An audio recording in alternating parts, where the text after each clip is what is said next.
This is Chris Martin with Free Effects Tutorials, and today I want to talk about how to get geometry in and out of Realflow from Cinema 4D. So I've got this pretty simple scene here with a cube, and I've got a few objects, and I'm going to want to take these into Realflow and do a simulation and have these objects sort of float around in the water, or the fluid that we create in Realflow. So obviously you need to have Realflow installed and get your scene set up the way that you want to. After that, we're going to go to Plugins, Realflow, and we're going to go ahead and create an SD file. So an SD file is a proprietary Realflow file, and it has some other options built into it that account for animation. But we're not going to actually animate anything here in Cinema 4D. We're going to let the animation happen in Realflow. But we're still going to export as an SD.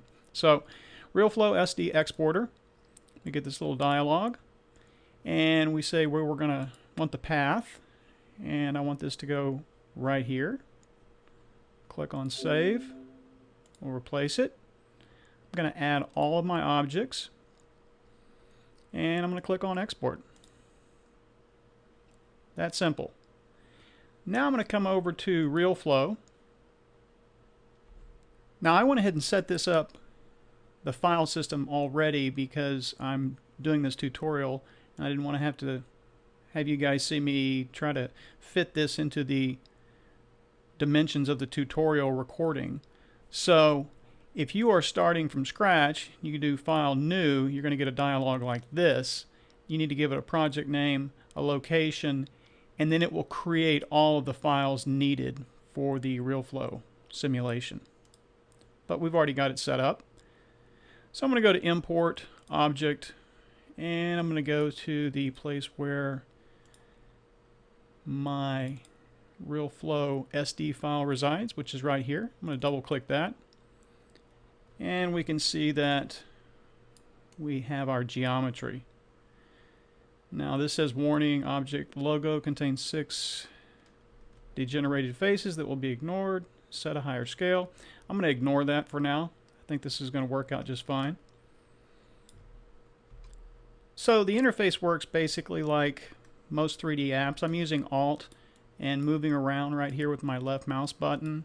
If I select something like this, I can use E, R, and T and to transform the objects.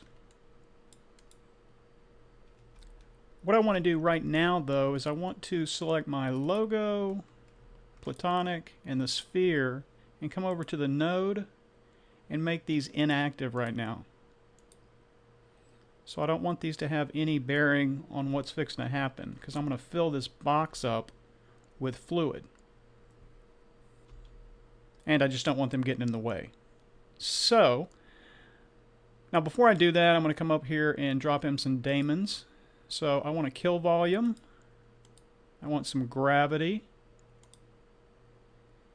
And I'm going to want a kill speed, which is right here. Now for the kill volume, I'm going to say fit to scene. And you'll see that I get this box here that covers or encompasses everything in the scene. And basically what this is going to do, it's going to make sure that no particles escape from this simulation. Because if you get a random particle that just gets out of here and just continues to go and go and go, it'll eventually shut your computer down. So this is just sort of a safety measure. Now we don't need to see that, so I'm going to go to display, make that invisible. The kill speed, we don't need this yet, so I'm going to disable that. Make it inactive for the moment. The gravity, we do need that. We don't need to see it, so we'll turn that off for the display. And then the next thing I want to do is go ahead and drop in a fill object. Now the fill object is going to fill up any object in the scene that I want it to, and I'm going to have it fill up the box. So we'll come down here. We'll select the main box, Click OK. Fill volume. Yes. And now you can see we have our particles here. Now I'm going to go ahead and turn off the timeline right here by clicking this little lock key. And what this is going to do, it's going to allow me to simulate without actually recording any keyframes yet. So basically what I want to happen here is for this fluid to sort of settle, because right now it's just been introduced to the scene and you can see it's sort of in this grid format. So what we want to happen, or what we want to have happen, is for this to sort of settle here in the cube. Sort of calm, I guess, calm itself down. And to help out that calming, I'm going to turn this kill speed back on. So we'll go over here, go up, make that active. Let's just look at the parameters here. We want limit and keep set to yes. So basically what it's saying is that this max speed, anything that goes over 10, it's going to slow it down. So now that I have that selected and that's set up and I've got my timeline locked, I'm going to go ahead and click on Simulate. And now we have it working. So we can see what's happening.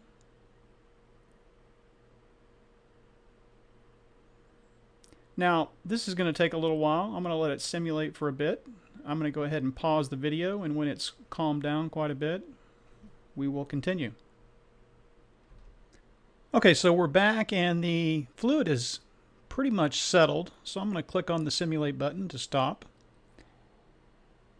And what I want to go ahead and do now is create an initial state.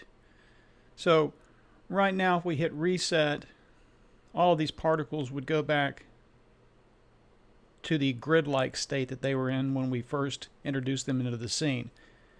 I want this settled state that they're in now. So we'll come up here, go to initial state, use initial state, set that to yes, click on make initial state, and then click down here to the right of reset, reset to initial state so that that is checked, and click reset. And now when we start our simulation, we start from this point. So now we'll go ahead and uncheck the timeline. We'll select our platonic, the sphere, and the logo and activate these. Turn them to active. The next thing we want to do is turn on dynamics for all of these, and these are going to be active rigid bodies. And if we click on the rigid body tab now, we can select the mass. I'm going to select 50, just guessing here for the mass. And I also want to take the main box and I want to turn that into a dynamic object. Let's see, that's going to be right here. And we want that to be a passive rigid body. That way, in case these go all the way to the bottom, they don't penetrate the box. So we have all of that set. I think we're ready to go. And I'm going to go to a different view by hitting 1, 2, 3, and 4. You can go to different views here. So I'm going to go to this view. And I'm going to click on Simulate. Now, again, this is going to take a little time. So what I'm going to do is pause the video and come back when we are a little further along in the simulation so we can see what's happening. One last thing that we need to do before we start the simulation is to turn the kill speed off. So we'll go ahead and we'll make this inactive because we don't need it affecting the whole simulation and killing off particles anymore, and that just slows everything down. Okay, so with that turned off, we are ready to move forward with the simulation. So we'll click on Simulate, and I will be back shortly. Alright, so we're back, and we can see that we have our pieces falling into the fluid, and they're sort of floating around. Let's go over here to another view. Take a look at that. All right. Now, one thing I need to mention is that I went back and for the logo, the platonic, and the sphere, we needed to change a couple more things here in the rigid bodies. So in addition to the mass of 50, we changed these to convex hull. And on the main box, we changed that to, it was actually, the default is mesh. The collision side needs to be set to inside instead of outside. So with those changes, everything should work properly. So the next thing we want to do is go ahead and build a mesh out of these particles.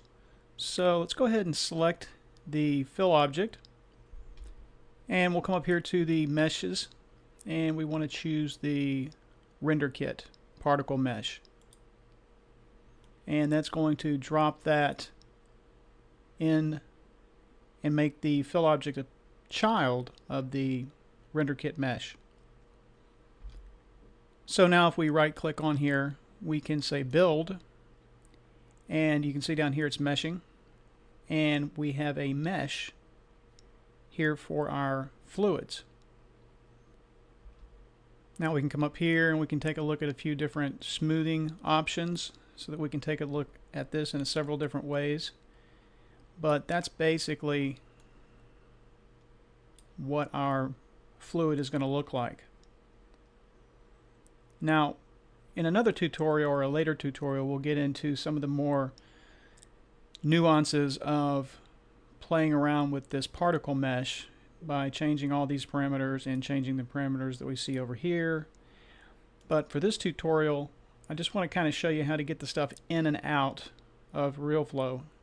So let's go ahead and push forward.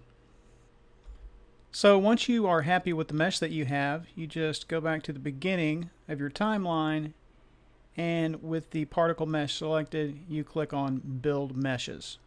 So we're going to go ahead and do that, and I will be back when the meshes are finished. Okay, so we're back and we're completely meshed, and so now we're going to go back into Cinema 4D. So I'm going to open up the file that I had right here, and we could import the file back over the geometry that we have here, but I'm going to show you another way to do it. I'm going to delete everything I have in here. Go to Plugins, Realflow, SD Importer, and I'm going to navigate, just show you, I'm going to navigate to the place where my Realflow files are, and I'm going to go to Objects, double click on animation.sd, and click Import. Now this is going to bring all of my geometry back in from Realflow, and if we scrub the timeline, we can see that it is following the animation from back in Realflow. So now we need to get our fluid in here, so we'll go to Plugins, Realflow, Mesh Importer, and we'll go to the Meshes, select the first particle mesh, click Open, and you can see that we have our fluid in here now. So there are many different ways that we can get rid of this fluid that's coming outside the box. We could do that back in Realflow, and again, that's something that we can cover in another tutorial. Something quick and easy that you could do is select this, go into polygon mode, right click, go to extrude, and just extrude it out a little bit. So now we can just scrub through there, and we can see it seems to be working. Now it's as simple as going, maybe grabbing some materials, do a quick little render there. Let's go ahead and drag this down. And there we go.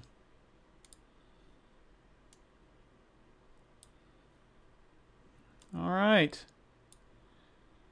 So that is how we get geometry out of Cinema 4D into Realflow and back. This is Chris Martin with Free Effects Tutorials, and I'll see you next time.